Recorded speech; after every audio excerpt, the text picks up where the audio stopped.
क्योंकि कौशल विकास की अगर बात की जाए तो वो एक ऐसा विभाग है कि जहां उसके अंतर्गत इतनी अच्छी योजनाएं हैं कि जहां मुझे नहीं लगता कि अगर उन योजनाओं को हम नीचे तक उतार देंगे तो कहीं कोई हमारे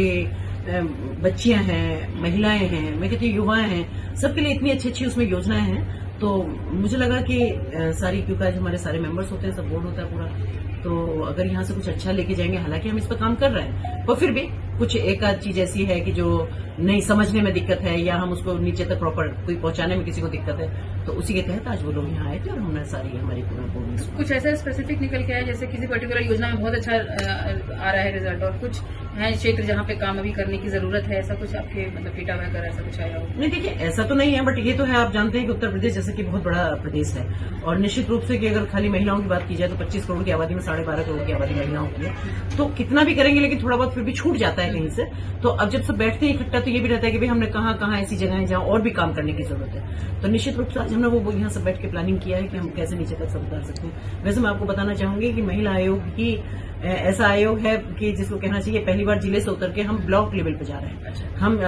तहसील लेवल पे जा रहे हैं। अब हमारी चौपालें लगती हैं, हमारी जनसुनवाई जो होती है वो तहसील लेवल पे होती है और तो वहां जाके हम ब्लॉक लेवल पे चौपालें करते हैं। तो मुझे नहीं लगता कि इतने प्रयासों के बाद कोई ऐसा बचेगा कि जिसको हम ये कहें कि वो महिला या कोई बच्ची ऐसी रहेगी जिसको योजनाओं का लाभ नहीं मिलता है।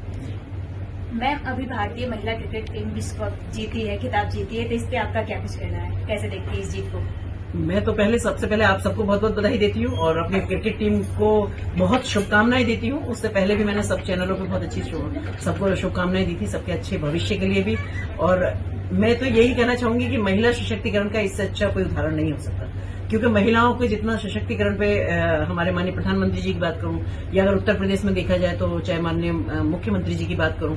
तो जितना महिला सशक्तिकरण पे सब इतना अपना टारगेट फिक्स किए हुए हैं कि भाई महिलाओं को सशक्त करना है, मुख्य धारा में जोड़ना है, तो इससे हमें लगता है कि महिलाएं कितनी सशक्त हो रही हैं। अगर महिलाओं के खेल के लिए आपको कोई योजना करने को मिले तो कौन सी योजना, कोई योजना करना चाहेंगे ऐसी शुरुआत जिससे कि खेल में अधिक भागीदारी हो सके? बिल्कुल, देखिए ये तो मुझे लगता है कि जो अब हम टीम ये कप जीता है जो हमारी बच्चियों ने, इसी से बहुत बड़ा एक सशक्तिकरण का एक मैसेज जाएगा जिसमें बहुत ज्यादा मोटिवेशन बच्चियों को मिलने वाला है। अभी तक लोग समझते थे कि क्रिकेट सिर्फ लड़कों का खेल है, तो बहुत ज्यादा कोई इतना नहीं करता था, जैसे क्रिकेट है, कबड्डी है ये, और आज आप देख रहे हैं कि क्रिकेट में तो वर्ल्ड कप जीत के लाए। तो मुझे लगता है कि निश्चित रूप से आने वाली जो पीढ़ी है हमारी या जो इन बच्चों को देख के तो हर फील्ड इन द सेंस कि हर गेम में बहुत ज्यादा मोटिवेशन मिला। मैम,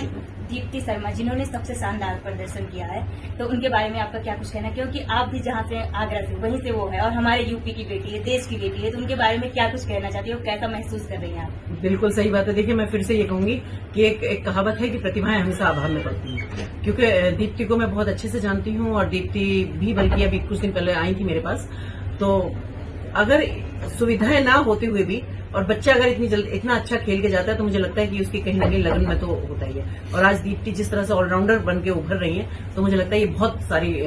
बच्चियों के लिए प्रेरणा स्रोत है। अगर वो आगरा में आएंगी मैम, तो क्या आप जाके उनसे मिलना चाहेंगे?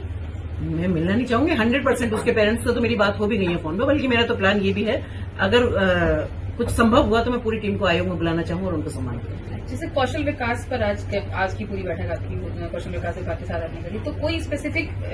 क्षेत्र है जहां पर विशेष रूप से आयोग की मदद से महिलाओं के लिए और लड़कियों के लिए काम किया जा रहा हो?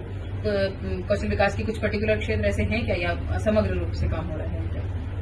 देखिए समग्र रूप से इसलिए हो रहा है कि मुझे लगता है कोई भी अब क्षेत्र ऐसा नहीं है जहां महिलाएं काम नहीं कर रही। तो मुझे लगता है कि जिसमें महिलाओं के लिए है वहां तो 100% महिला होनी ही चाहिए, लेकिन अगर जो पुरुषों के लिए भी ऐसे कुछ विभाग हैं जहां महिलाएं काम कर सकती है तो वहां भी होना चाहिए। तो मुझे लगता है जब सारी जगह है और जब हम समरसता की बात करते हैं तो हर क्षेत्र में भागीदारी होना चाहिए, तो चाहे वो योजनाओं के तहत है चाहे जिसमें, क्योंकि